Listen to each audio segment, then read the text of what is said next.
Some of the podcasts that I listened to were started during the COVID pandemic. One of my favorites is Europe Matters. It's a podcast that I've seen start but also grow. And we're going to interview to its host, Paolo Destilo. He did not only start his own podcast together with a team during the last phase of the pandemic, but he also launched a fundraising campaign to buy the basic equipment to start with. It was a complete success, and he has achieved one of his milestones, which was interviewing the one and only Noam Chomsky and getting almost 200,000 views on YouTube and thousands of downloads. My name is Sebastian Rodriguez. I am the host of the European Campaign Playbook, and this month we will focus on podcasting and audio platforms. Please join me.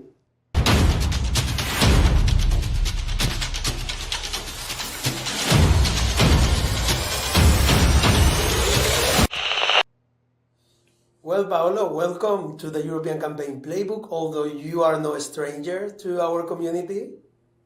That's true. Thank you, Sebastian, for inviting me. And for the ones that don't know, we did some events together last year on Clubhouse when it was all hip and up on the top list of apps being used at the time. Yeah, we can talk later about what happened to Clubhouse, because one of the things we will do this month is to cover podcasts and our audio platforms, and the whole landscape has changed.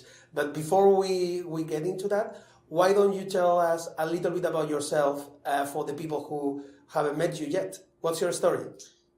So my name is Paolo Destilo, which is kind of a very Italian name, but I'm more Dutch from genes side, actually. My father is Dutch-Italian and my mother is Dutch. I was born in Amsterdam, the Netherlands. Then we moved to Zambia in Africa. And after Africa, we went to Italy and to a very small town close to Narnia, which is a magical place in the center of Italy. It's actually now called Narni, but it used to be Narnia. And in the last years, I am moving between Italy and the Netherlands. I also did an internship at the Dutch embassy in Rome. And so I was also again close to my family, but I'm currently based in The Hague in the Netherlands. And here I've been studying, I've been working also as a surf instructor in The Hague. Yeah, for the people in the Netherlands, you can also surf. It's very cold, but you can still surf. So if you want to have a class in the summer, come to Scheveningen. And well, so this is a little bit, my interests are a little bit on politics actually, because that's also why we're here. And that is also how I got into touch with various political figures in the past year. But what I've studied in the past years has been political sciences and international relations. I've done a year in Siena in Italy and a couple of years at Amsterdam, and I finished my studies at the Open University in Milton Keynes, the UK. So I've had a kind of a European study experience, we could say. Indeed, and the reason why we also met each other from before was because our journey started a little bit at the same time. It was the second lockdown, I would say. A little bit in some places it was harder, in other places it was softer, but definitely it was in the midst of the pandemic when everyone turned to audio platforms as a way, I would say, to be able to be on your pajamas while actually engaging in an interesting conversation. And we together, we did a lot of good work. But the most interesting thing is what came out of it, which is your podcast, Europe Matters. When coming up with this idea, and since we are focusing exclusively on podcasts throughout this month, I would like to understand what was in your mind when you started with the idea of creating a podcast. What is the type of content that you think was missing and how you approach the whole original idea, right? Yeah, so last year in 2021, in February, Clubhouse opened its doors in Europe, and everybody was in the hype. And I also got into the hype because I suddenly got an invite at the time because it was exclusive. It then opened up. And I had these very interesting conversations about the future of Europe. So I was hosting twice a week a room where people would join in and have a debate. And these rooms were having so much traction. Also, sometimes there were almost 100 people listening in, or 10 people debating at the same time, which gave me this input of like, there is a need to talk about these topics, about the fact that Europe at this moment, at the time, was in a lockdown, and that the way we have handled the pandemic was not very collaborative, not very cooperative. And so that gave me the idea to set up Europe Matters. So when also you had the moment to create clubs, I created Europe Matters, and then I was hosting events, and then I collaborated with you, Sebastian, with the European Campaign Playbook. We also did a couple of events with Alberto Alemanno and Marta Pordovi. Alberto Alemanno from the Good Lobby and professor in European law, and Marta Pordovi from the Hungarian Helsinki Committee. And then when we were having those events, I stumbled upon the biggest problem from the app: audio. Audio quality was not good. It was, in the sense that it was good to listen to, but it was not good to record. So when I recorded at the time the interview I did for on Clubhouse with Alberto Alemanno, his audio was staggered. So it was like, through internet you lose quality, right? So then I realized, okay, I cannot record these interviews on this app. I need to step up my game. So then I started off getting in equipment. I was at the time on furlough, so I had plenty of time, but I also had plenty of time to think and organize myself. And then I realized I needed different things. So first of all, a microphone. So as you can see, this is a Shure SH2 series. So it's a modern version of the old Shures. And then you need to deal with cabling. So you have XLR cables, which are down here. And then you need a station where you can actually handle all the microphones. Of course, there's different ways. You can have a very standard, basic, economical motherboard. You could say mixer. Actually, it's a mixer. And to very more high end, and I use a Rodecaster, which is a Rodecaster Pro, which is quite handy because you can also record phone calls coming in. But to go back to your question, not only on the technical side, but what brought me to talk about Europe? Well, it really was the need to show that the European project and the way we are trying to collaborate between each other is very important. And in a time like this, right now, you can see my background. It's filled with Ukrainian flags. It's really needed that we have a way forward in which we collaborate and we work together for peace and stability and whatever that brings also, and also happiness. We hope that we can have a more happy future sometimes. Yeah. And why had to be audio? I mean, what does audio have that other like video, like we are doing right now, are not able to do? Why did you choose this specific format?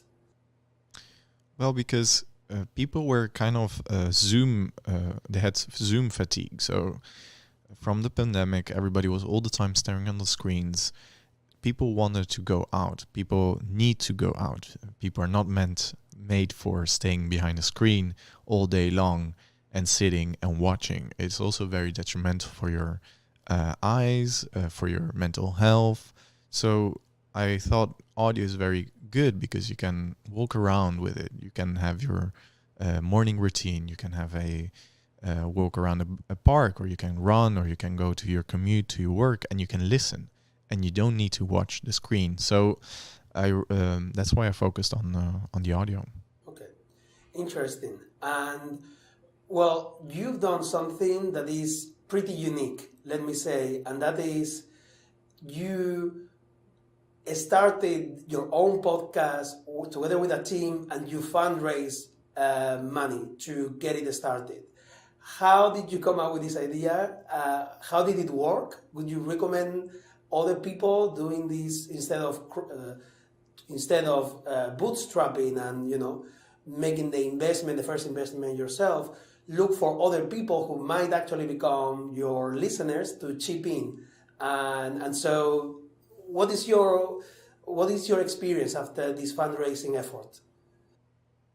Well, it's kind of tough because the podcast was not out yet. It was actually a crowdfunding to launch the podcast. So I started off recording in June, right, of 2021, and the first interviews were recorded, and then the biggest batch was recorded in the summer. We had in total like 7 to 8 interviews. However, we had to scratch some of them due to audio problems and things like that. And in the meantime, we were working on a website. So I'm not the only one that's working on the project. I have a couple of collaborators that actually work from a little bit everywhere. And at the moment, it's all voluntary based, but we hope to make something out of it later on. So the crowdfunding was really a way to pay for the services, to pay for the services that you have to pay constantly, right? So uploading a podcast means having a host podcast platform. So there are different ones. You have Acast, which we use. You have Buzzsprout. You have Anchor. So, and then you pay every month a set of fees that you need to pay. So to be able to keep that podcast online.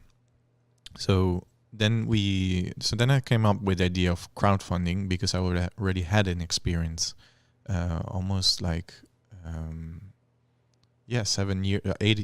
years ago, and I knew that it works. It can work if you put energy in it. But the most difficult part in our case was to explain what your message was, right? Because the podcast was not live yet. So you had to really think through about which way to engage with people. Of course, most of my supporters have been family, friends, but also network. So students, friends from university, ex-colleagues from the various jobs that I've done. And of course that helped. So we had our goal was 3,000 euros, right? So, and we reached 2,400, which is pretty good because Pretty good. it allows us to pay for the services for this whole year and perhaps even pay for the next year. So that's really a peace of mind. You don't need to think, oh God, how am I gonna pay for the hosting, the video services, Canva, or the various things that you use to make your podcast a little bit more pretty. Yes. And well, it's been a success. I mean, when you were visioning this and communicating this to the potential people who are gonna give the money, did you imagine that you were gonna reach your milestones so quickly? I mean, has the whole experience been over your expectations, or this is pretty much what you were preparing to? Well, we gave a month for the whole crowdfunding, and of course you have various moments where you're like, oh God, am I gonna make it, right? Because you're also working on the main thing, right? So setting up a crowdfunding is a whole job in itself. You have to create every week at least a message to your supporters, but also to the people that might be interested into the project that you are working on something. We didn't have any website yet, so people couldn't rely on that. So it was an extra effort. So if you do have already a website, just have it online before you do a crowdfunding, because then people can get an idea and then you're able to. So that's a little bit from the do and don'ts for later, but that's something that I would recommend. Already have a website ready. You can also have just a simple template, and then and just explain there, and that's gonna make your work a little bit easier. And yeah, of course, I did have moments of doubt. Of course, I think it's normal because you also are on a it's something that it's not concrete yet. It's something that you're launching. It's something that you're about to get online. So it's normal that you might feel unsure and insecure about what's going to happen. And how are you intending to monetize this going forward? I mean, how are you also intending to grow through collaborations, sponsors, monetization of one of your channels? What would be, what's in your mind that you want to share with those who are thinking about it, which are many? Yeah, so one of the questions that I've received from actually our new social media strategist was, what are you seeking? Are you seeking popularity or are you seeking revenue? And that question was really strong because it was like, oh gosh, I didn't think about that, because I thought popularity brought revenue, but it's not like that. Popularity, you can be popular, but it doesn't bring you money directly. So it got me thinking about other ways to start monetizing. One of the first things we were focused upon is Patreon. So it's a way that you have supporters every month supporting you with a small amount of money. And then you create a community. You create a community of people that are interested in the project, in the podcast. In our case, it's about European politics, European ideas, or European ways of looking at the future. And so then you would like to have people that are interested in that and want you to grow, so they will support you monthly. We have our first Patreon support, which is €2 a month, but that's already a great accomplishment. I mean, that means somebody wants to support you every month, just chipping in €2. And if you have a lot more people, if you have 100 people which chip in a couple of euros, you're already at €200, which is great because then you can pay all the services that you need. So podcast hosting, website hosting, also the recording platforms that you will use if you want to do interviews online. And if you want to have more design things like Canva or maybe Adobe, then you can pay for those. And then later, if that helps to pay for the basics, what you can do on the side, and that's what I'm exploring right now, it's like giving out direct services, like for audio recording. So I'm gonna give out services directly to people that want to record a podcast, and I can help them with equipment, with the idea, setting it up, setting a series of 10 episodes or something like that, depending on the topics they want to tackle. So that's another way. And then the third way we are exploring right now is YouTube. So through ad revenue, we're still not having any ads online because you have to wait. There's a whole process. So if you think that you can monetize directly on YouTube, it's going to take some time. So first you need 1,000 subscribers on your YouTube channel. You need to adhere with their contract, AdSense, and then once they have reviewed it, it can take up till a month before they have reviewed your request. You can start making and putting ads into your videos. And you have to think that revenue on that is like for every 1,000 viewers, there's like, I think €1 or €2 max, something like that. So or even less. It depends on the market and which kind of ads are posted. However, the ads can also be brought on the podcast itself. So I'm also exploring the marketplace for advertisements in the Acast, so our hosting platform.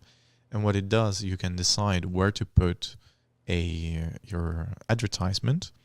Of course, on your podcast downloads, that's very different from YouTube, right?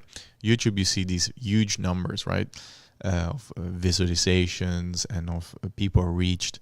And on the podcast game platform, that's more difficult. You really need to have a good set of promotion. So you need to have a good way to share it on social media, then you need to have it constantly. So what we do is every 2 weeks we post an episode, and every 2 weeks then you have this new episode, and you see that every 2 weeks there's an increase in downloads because the people that are already following you will immediately download it and then listen to it.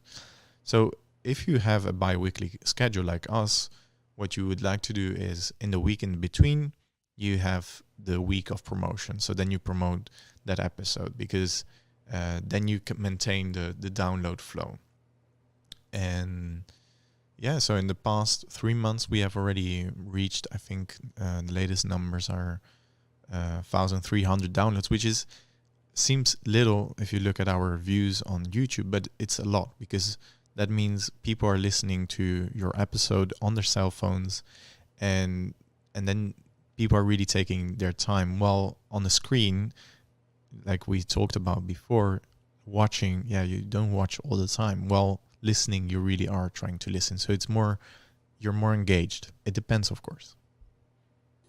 You mentioned that one of the ways that you want to make a living out of this, because you are very passionate and you have demonstrated that it can be done, you know how it can be done, is by actually helping others. So what would be, if you think about the people who are following us today, if you are thinking about those working in politics, in public affairs, communications, who are thinking to start their own podcast, maybe as an individual, or for their organizations, what would be the top tips that you can share with them, the do's and don'ts, those things you wish someone had told you before you started? I think you have already dropped a few pieces of advice, but it would be great to get it, to get your pitch here. What would you do if you want to start your own podcast? Yeah, so you have to have already different episodes ready. So that helps because then people have more chance to listen to different types of interviews or shows. It depends on the way your podcast will be. Because in my case, it's like it's a show. It's a interview show. So they're very focused on the guest, and it's a question and answer type of approach. And there are different ways you can do that. And we're also shifting to the future in other ways. We're going to think about that. But the main thing that I recommend is having 5 episodes ready. So when you upload your podcast, you already have 5 episodes that you're uploading in one time, because people binge listen as well. So it's not only binge watching, but also binge listening. And that also shows that you are serious. You're serious about your project, your idea. And your podcast can be very simple. You just use your cell phone, and you can have recording it or recording the phone call with somebody, and that's it. And then you upload that onto the various podcast platforms. Also, you have many hosting platforms that are for free to a certain extent, and that can give you a good way to trial it. Another thing that perhaps I would recommend that I haven't done much is sending the audio to a restricted circle and checking their feedback. I've done that as well, but maybe I should have done it more. But one of the things once we launched the podcast was, Paolo, the interviews are interesting, but they're a little bit too long. And that's true. And that's also something that we are applying now. We are moving from 45 minutes long interviews towards 25, 30 minutes max. Because I also noticed that my attention span for the type of topics, because they're very political and very dense, it's with experts, also with very high profile guests like Noam Chomsky, who are kind of sage figures, which for every phrase they say, it's like you have to unpack it and understand everything. So in our case, we really focus on shortness in the future.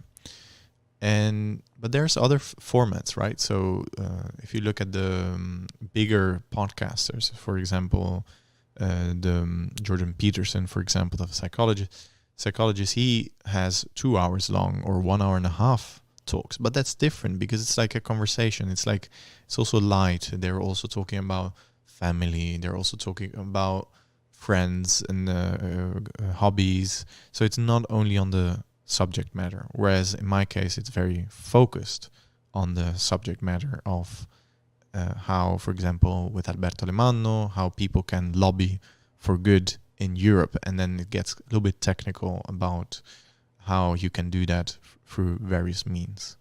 So there are different formats. And lastly, listen to other podcasts. Really listen as many as possible from different fields, from your own competition, if you have an idea of like to compete with others, and you can learn a lot from that, because from there you can get a lot of ideas. Sorry, I already said lastly, but intro and outro. If you want to have a good podcast that gives an idea, have an intro and outro together with a trailer that is before the 5 episode or 6 or 7 that you want to upload once you launch. That was perfect, Paolo. One last thing to catch you a little bit off guard, and that we ask to everyone that we interview, and in this case the question is very clear. What are the podcasts you are listening to and that you would like to recommend to the community here in the European Campaign Playbook?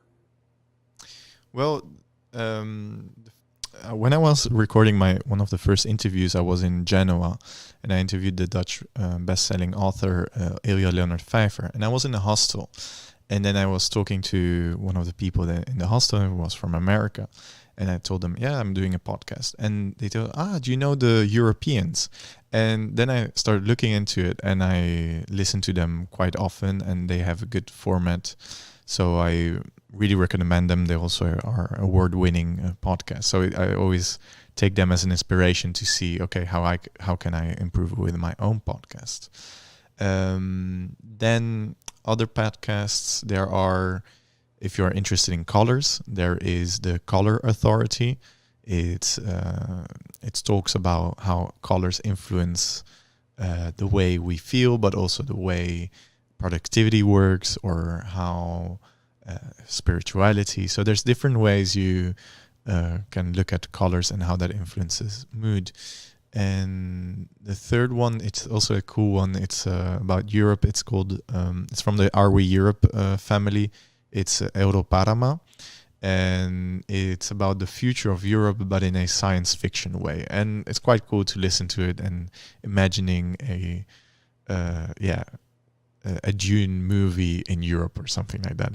How that would look like with big worms getting out of the sand, or how futuristic cities would look like in Europe. Well, that was, I think you mentioned at least one podcast that we will interview throughout this month. We're trying to get a hold of the Europeans, very busy couple.